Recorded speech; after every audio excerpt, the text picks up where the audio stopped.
And on today's Unbiased Short Take, back from vacation, have settled in. I promised you guys a short take this weekend, and that's what you guys are getting. So with that, the NBA Finals are set, my friends. The Dallas Mavericks, who are a 5 seed in the Western Conference, will play the top-seeded overall Boston Celtics, only team this season with 60 wins. They will face off in the finals. Boston looking for their first title since 2008. Dallas looking for their first since 2011. So it's been a while for both these teams. I have been known to say on the podcast and in previous short takes that Luka's not necessarily a winner. He's a really good player, but he's changed that narrative. I'm a man of results. I'm a man of changing the narrative. Last year, Luka and Kyrie. Kyrie's been weird in Brooklyn and getting suspended for COVID. This has been weird. He didn't play almost an entire season for COVID reasons, and last year they missed the play-in totally. And I was a hater on that. I said that shouldn't have happened. That was absolutely ridiculous. That shouldn't have happened. And it still shouldn't have happened.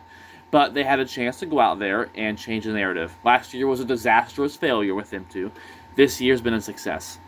They have P.J. Washington. They've added some other pieces role player-wise. But Luka and Kyrie averaged 59.4 points a game in the Western Conference Finals. P.J. Washington truly will be the X factor in this series.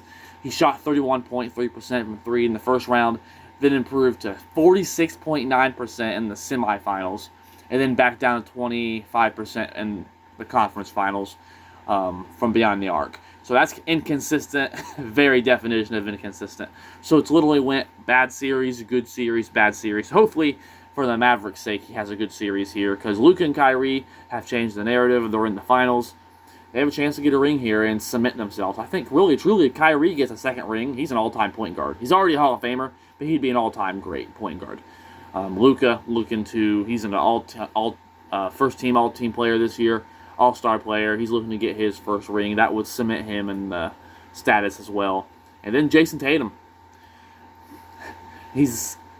How do I say this? I flat out said it. Anything beyond in the past for this Celtics season, anything beyond a finals win is a failure.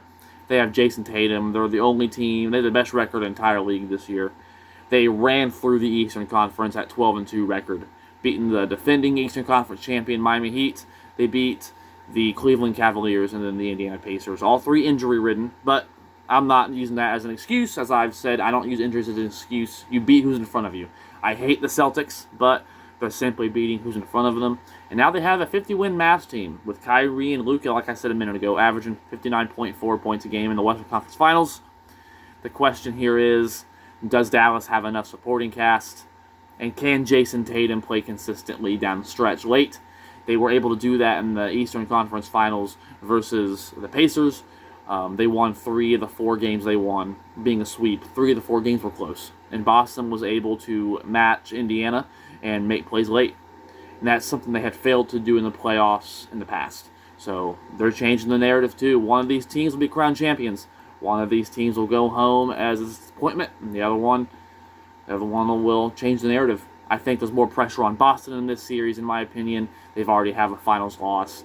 Tatum and Brown aren't getting any younger. They've been in the league a minute. Same with Kyrie and Luka. So these teams, it's going to be an exciting series. I'm not want to predict the series yet. That's what me and JB will do in our short take.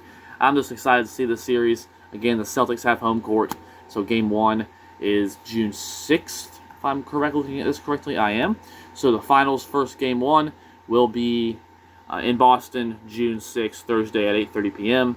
So me and JB will be doing a podcast before that when we'll get into it a little more in depth. But Mavericks Celtics finals, good to see. Exciting finals in my opinion. Got some stars here. Tatum and Doncic were all first team this year. Kyrie Irving returns to Boston. That's going to be a big storyline. Kyrie has a chance to stick it to Boston. And Boston has a chance to stick it to Kyrie. So it's a really interesting thing. Kristaps Porzingis, his status is up in the air. We'll see. But he's a former Maverick as well. So you got some revenge going on here with Kristaps Porzingis if he plays, and then Kyrie Irving with Boston. If Kyrie defeats his old team in the finals, he's an all-time great point guard. He stepped on the Celtics logo as a member of the Nets and everything, so he's got a chance to stick it to him, and Boston has a chance for revenge for stepping on their logo. So those storylines by themselves, I'm excited for. As a Miami Heat fan, I'm not going to be rooting for Boston, obviously. I hope Dallas wins, but I'm just hoping for some good basketball, and a close series. I'm just excited. We got two really good teams here. So me and JB will predict our finals predictions in our next short take, as well as our second annual, guys. Can you believe it? Second annual NBA mock draft will be coming here shortly also on our next podcast. So that's all I got for now. Like, subscribe, hit the bell, like us on Facebook. Check out the Sports Fact of the Day. Link to our Facebook will be in the description down below. That's all I got. Dark times are approaching. Basketball is almost over, guys. It's sad. But the finals are coming. Me and JB are excited. So as always, go Pat, go. Let's go Heat. And bowler up, baby. See y'all next week's podcast.